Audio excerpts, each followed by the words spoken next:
Hey everybody, it's Jeremy and welcome back to Pokemon Crystal, where we are playing Ecruteak City, turn 40.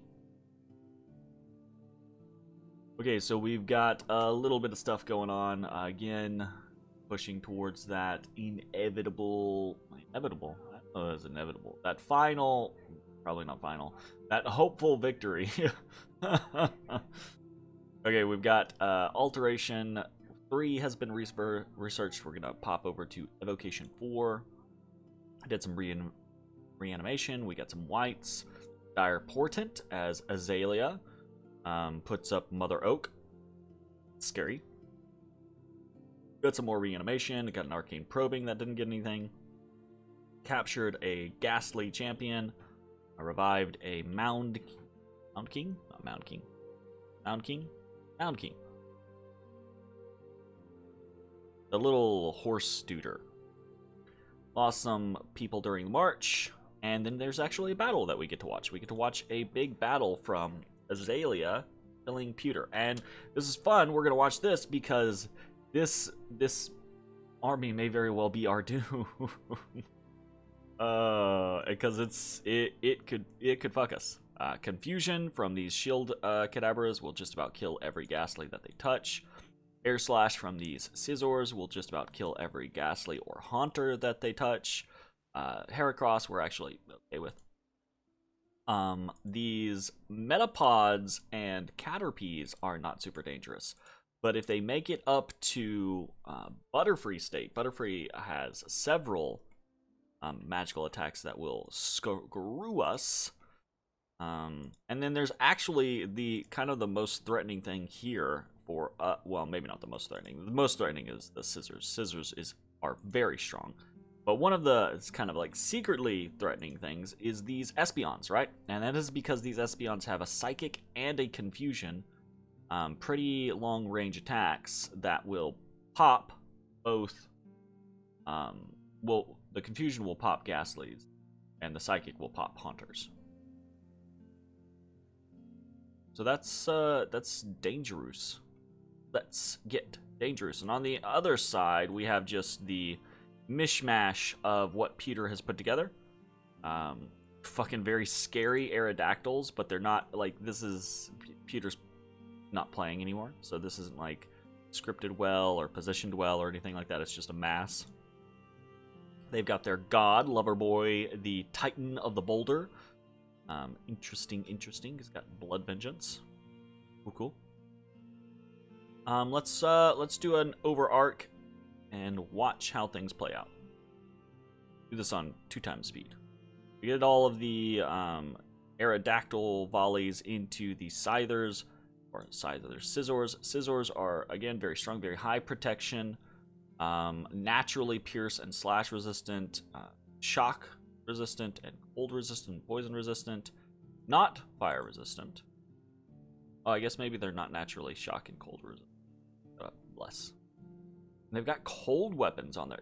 Interesting. That's even more dangerous to us then, because that means all of their attacks. Magic damage, I think, is how that works.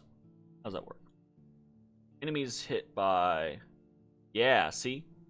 Enemies hit by a melee attack will suffer extra cold damage as well. The cold is magical and will be effective versus ethereal being. So it gives them a little extra oomph against us, which is, how's you say, bad. It's just bad. Oh, these guys are so tanky too. So tank, much wow. And they just, I've played Azalea a lot. Azalea is probably the city that I have played the most single player of. I really like nature, and they're nature astral death, which is like really good combinations, and they have some amazing units. I think Azalea is probably my favorite nation. It's what I played the first time I played multiplayer before I was first time I played multiplayer with this mod. So let's watch that battle again, and let's see if we can't pick out a couple of interesting things. We're not going to pay attention to Pewter. We're just going to watch what's going on with with Azalea. So we've got a Divine Blessing. Where did that Divine Blessing come from? The Divine Blessing came from...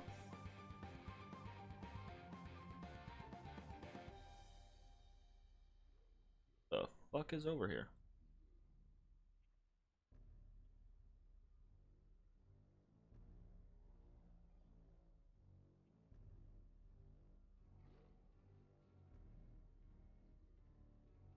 Right here. Aha! Topagog the Prophet. Okay, so... Ooh, weird prophet. It is just a... What is... It's just a bug catcher. He's got a prophet bug catcher. I guess because he's maybe stealthy, right? Yeah. This doesn't really matter. Like, Profit doesn't matter for Azalea City because they have Butterfree champions, and Butterfree champions are H3s. But we have no Butterfree champions here. So, that is the only way that they get Divine Blessing up. So that's interesting.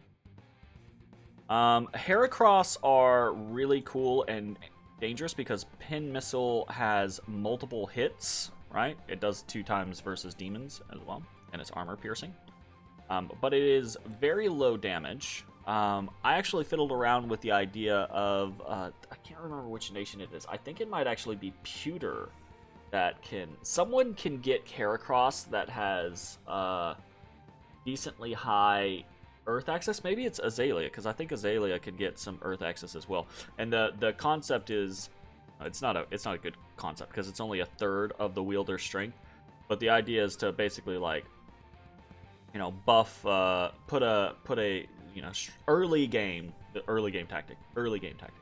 You get some Heracrosses in a group like this, get a bunch, and put a Earth Mage in there, strength of giants them. So, you know, instead, it's dumb, right? But instead of getting 4 piercing damage, you end up with I think because it's 1/3, you get +4 strength. I wanted to say it goes up to 6, but I could be wrong because that means you only go up to 17. Did they get changed?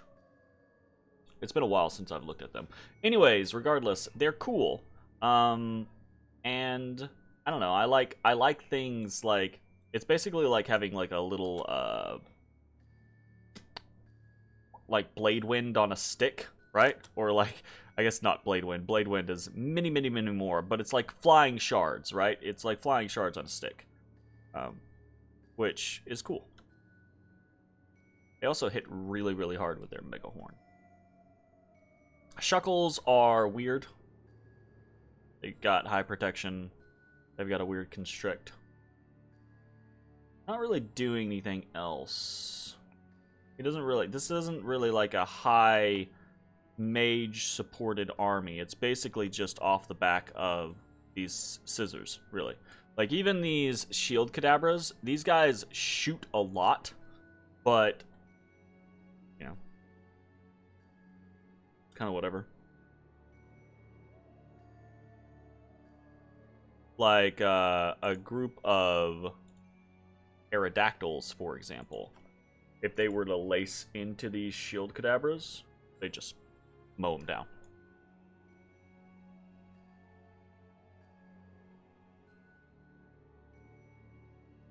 Yeah, I guess there's not really... I was expecting a little bit more mage support, but there's not really a whole lot of mage support.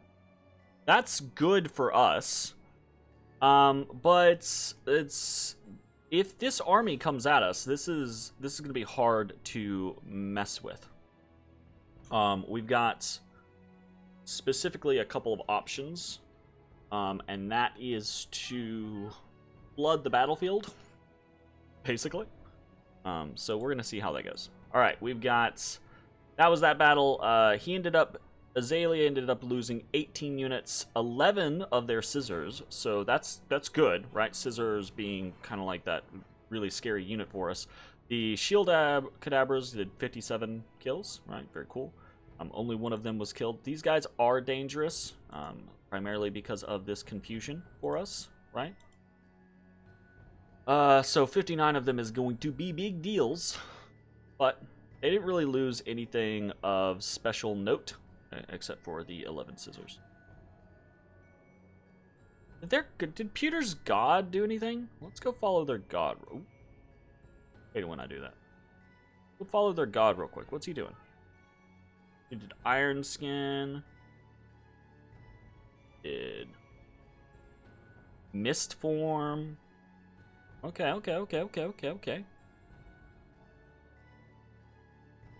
He did Fireflies. Okay, so Iron Skin and Mist Form, and that's the extent of his cool stuff, basically. Now, it looks like Earthmeld did decently against these scissors, right? You can see a lot of them are getting hit by it, which is good. Like, dropping their defense down to nothing is very, very good. Because otherwise, they're actually pretty decently defended. 15 is pretty good. So we'll keep that in mind. I mean, I say we'll keep that in mind. We can't do it. We can't do Earth. Whatever. But I'll keep that in mind for, like, future games potentially. Unexpected events. 7 white doves were seen flying east. Yay, peace. No peace. Extensive bureaucracy of the local government is costly. Decreasing tax. Okay, so another province income down. Magic gems have been found in this prime of the season. Got some nature gems. Nice. Heavy rains have destroyed the roads, hampering train. Bad. A shit ton of promotions. And Loverboy, god of Pewter City, has been permanently vanquished. Alright, let's take a look at what's happening this turn. So we're only going to focus on the stuff that matters. Again, this is turn 40. We got turn 41, attacking turn 42. So, turn 43 should be a storm. Turn 44 should be a throne cap. If the game goes our way, the game should be done on turn 44. We've got our entire force marching through from Annika to the Cavern Realm. Whole lot of units here. We've got 1,265 units on the field. We haven't done any like scripting or anything like that. We'll do that probably in the next turn. And yeah, it's gonna be crazy. Oh shit. We've got a lot going on here, but we got 1,265 units, but we've only got 185 siege strength. We are going to add very minorly to this. We're going to add 0.3, so 0.6, and we're going to add 3.6. So what is that? 4.2 is going to be added to this, so we'll be close to 190. Hopefully we will pop this in one turn, and it'll be no big deal. We're sending in Seaboy 1 with a bunch of air and death gems. We're sending in Seaboy 2 with a couple death gems, like supporting death gems. We're sending in Casper, the Titan of Fog, with some gems, just secondary gems, basically. We've got a weird kit on Casper, basically just what we've been able to cobble together. Amulet of Resilience, so that he can hopefully not get super fatigued the entire time. He's gonna have Reinvig 7. He will still ultimately, in theory, become fatigued, but he should be able to stick around for quite a bit longer comparatively. Fingers crossed for that. And if he gets into melee, he's gonna hit kind of viciously. He'll fuck some people up. So we'll see how that goes. No? I don't know, but we'll see how it goes. Okay, other things that are important. We are moving more reinforcements towards Ba'an Kish, because if we are going to get hit in a place that matters, it is going to be Ba'an Kish. Against this force here in Azalea City, we have to try to be able to put up a decent fight. So what we have here in Ba'an Kish already is 113 units. We've got 3 schoolgirls, a white Chan, and a blue Chan. That is not going to be enough to stave off anything from this army, right? It'll just collapse against this army. So what we're doing is we're trying to bring in as much reinforcement as we can. We've got another 80 units coming from Kimono 16. That will be here next turn. Behind that, we've got J-Boy 11 coming with more magical support. He did not pick up these units, and he should have.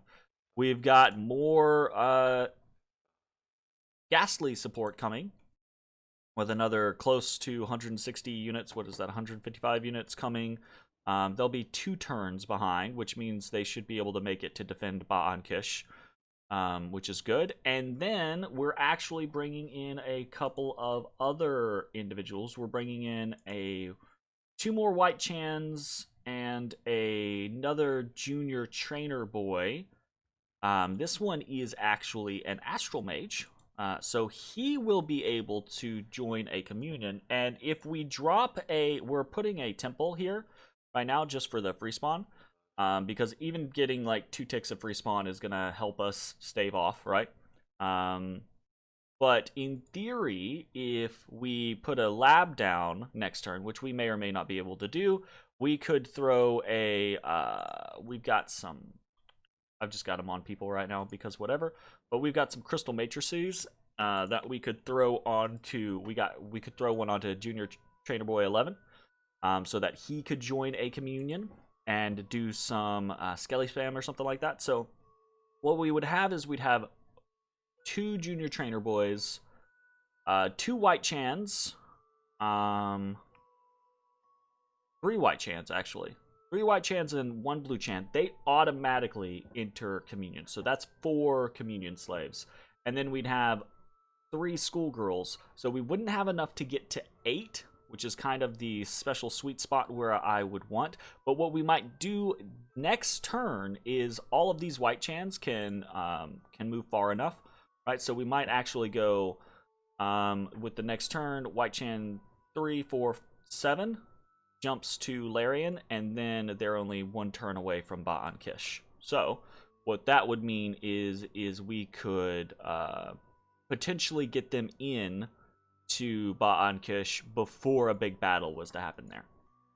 So that's a theory, and that would put us over 8 slaves. That would put us to, if we used all of them as slaves, that would be 7, 8, 9, 10 communion slaves with 2 masters, which we wouldn't need. We could drop down to, I mean, we could drop down specifically to 8. But 8 gets a little dicey, right? Because if you lose a slave, then boom, part of the power of your communion goes. So I prefer to be a little bit over. But we could do 8 with 4 masters, or we could do 9 with 3 masters. I would probably feel more comfortable with the 9 with 3 masters. But that would give us the opportunity to have 2 skelly spammers, and with communions that large, they could skelly spam for quite a while. And then we could have a schoolgirl that's just there to either buff up the communion or to cast things like anti-magic or to do like Soul Slay or something like that, right? You get a whole lot of Soul Slays out from an 8-stack communion, and I mean, every Soul Slay that hits, I mean, it matters. So, especially since, you know, the Soul Slay, I think probably the biggest targets in the army are going to be those scissors or the Heracrosses. Now, we would want the scissors instead of the Heracrosses, but it would work. So that's part of what we're trying to do. We're going to end up with close to, we've got 240 units-ish here that are going to come in and reinforce Ba'an Kish that already has 113 units. And then we're going to get a decently sized Mage Corps in here. So I'm not going to say that we are fine, but we should be okay to at least put up a decent fight, right? Elsewhere, you'll see we got a lot of movement. But really, this is just moving people into position. We are moving Veteran 1. Veteran 1 is heading on over towards Anvast and carrying a massive stack. 240 units, whole bunch of Long Dead, a whole bunch of Haunters. We've got 10 whites here, right? High protection, hits hard, chill aura, very cool. That will probably put like on one of the flanks or in the core or something like that. Also going there are 2 junior trainer boys with another, what is that, 150 Long Dead. I kind of assume that Waywoods and Ba'an Kish are gonna be potential targets for Azalea to lash out at. I think Arcadas is probably a little too far away for Azalea to hit well. So I think our big points are going to be obviously Sleepy Mountains, where we're definitely going to have to fight, and then Ba'an Kish and Waywoods, where we might have to fight. So Veteran 1 is heading there. We're sneaking a bunch of Gas Champions and Junior Trainer Boys around. We're capturing another Ghastly Champion. So we're going to have 2 for Waywoods, 2 for Arcadas. We've got, I think, 3 plus a god for Sleepy Mountains, just in case. We've got a whole lot of reanimation going on. We're continuing to forge Crystal Matrixes, Coral Blades. You can see most of our schoolgirls have Coral Blades to solidify their hit point base, which is really good. I think that's pretty much it. You can see we have alchemized a shit ton of gems. We're going to continue to do that turn after turn. We've got a crap ton of units still here. We're going to reanimate a whole lot more units for the battle in Arcadas. We've got more units here and here in Wesh and Haunted Woods. Next turn, we're probably going to have to move all of our units from Goal Amrod, and we're going to have to split some units probably off from the Second Forest and head into Ecruteak. So this turn is probably our last real research turn. And we will hit Evocation 4, which means we will be able to Thunderstrike on some people, which is cool, you know. We'll see how that goes. Oh, and wait, we can also...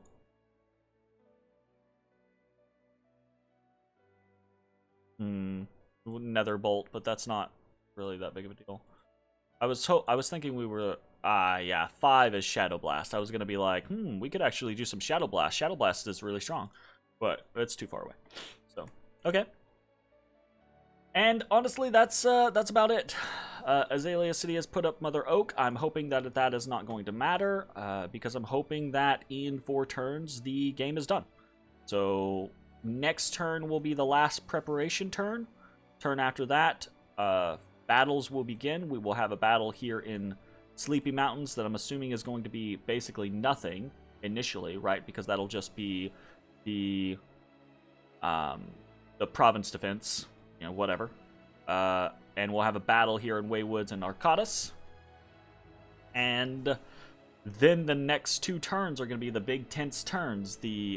Can we break through the fortress and take Sleepy Mountains? Can we hold Waywoods, Arcadas? Can we hold Swamp of Solitude and Ba'an Kish? Oh, and nothing's happening up in Swamp of Solitude, by the way. We're just continuing to reanimate because that's basically all we can do. So, Swamp of Solitude is going to end up being probably the weakest location, but I'm not super worried about it getting hit by anything, which is probably a bad mentality. But you know, I can't really do anything. I can't recruit there. I can't get anything over there. It's too far away. So it kind of is what it is. We'll see how it goes. All right. Anyways, I will see you all next time. For watching. Bye, everybody.